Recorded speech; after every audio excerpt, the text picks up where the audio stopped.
John, not only as leading the council, but as a ward councillor, days like this must feel really positive about the borough.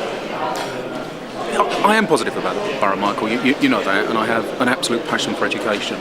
And days like today, when you see that we are topping out, as they call it, the building's virtually finished, which means that on next September there will be real students taking real courses in this building, is something that we should all be proud of. You know, this is a facility for young people that will be fit for the 21st century, and it actually sets a benchmark for the kind of quality that we want to see in Grays.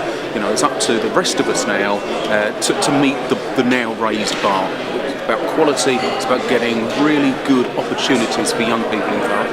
And is it almost like suddenly people are starting to see how the dots can be joined? So when Skanska talk about the skills courses here, and these skills courses enable people to get jobs possibly at places like DP World, all sort of makes sense. It does start to join together, and one of the things that I've been really clear in saying is that once DP World is fully up and running, if all of those good, high-quality jobs, the managerial and other jobs, are going to people that live in Chelmsford or Colchester, then we, as a local authority, will have failed. We need to make sure that there's the opportunity for young people to get the skills that they need to take those jobs. It's just pointless if the only jobs that are accessed by Thurrock people are the low-quality, low-value jobs. We've got to do all we can to make sure that doesn't happen, and this is the kind of facility that will help to ensure that. And it is just one of a number of new facilities. You've been over to the High House Production Park site, where we have the country's only National Skills Academy for the creative and cultural sectors. You know, that's the only place in the country where people can be trained in those kind of behind-the-scenes theatre skills, lighting, sound technology, all of those kind of skills. If you don't do it there, you can only do it on the job, as it were, in real theatres. And what I say to my kids is, it's great to watch the X Factor and to be that one on the stage, but for every one on the stage, there are something like 20 behind the scenes making it happen. They're the kind of industries in which we still lead the world, and I think it's fantastic. And it's actually in Purfleet where you can go and get skilled in doing it. The issue of jobs, you're out and about in Stifford Plays on Saturday, yep, as many other people, many other parties were. These issues like jobs and employment coming up on the doorstep? The issues that are coming up on the doorstep, there are issues about jobs. We've had things such as the spare bedroom tax raised plenty of times on the doorstep. It's interesting.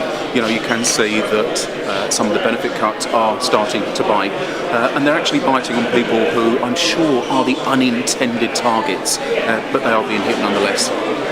However, strong presence of youth on Saturday, as well as many other days, and issues of things like immigration and issues that they may have the answers to, those must be resonating as well.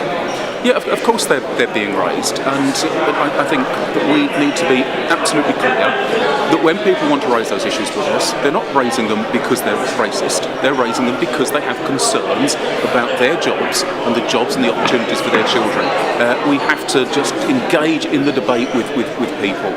We shouldn't be afraid of that debate, and we shouldn't just categorise people as being nasty racists because they have concerns.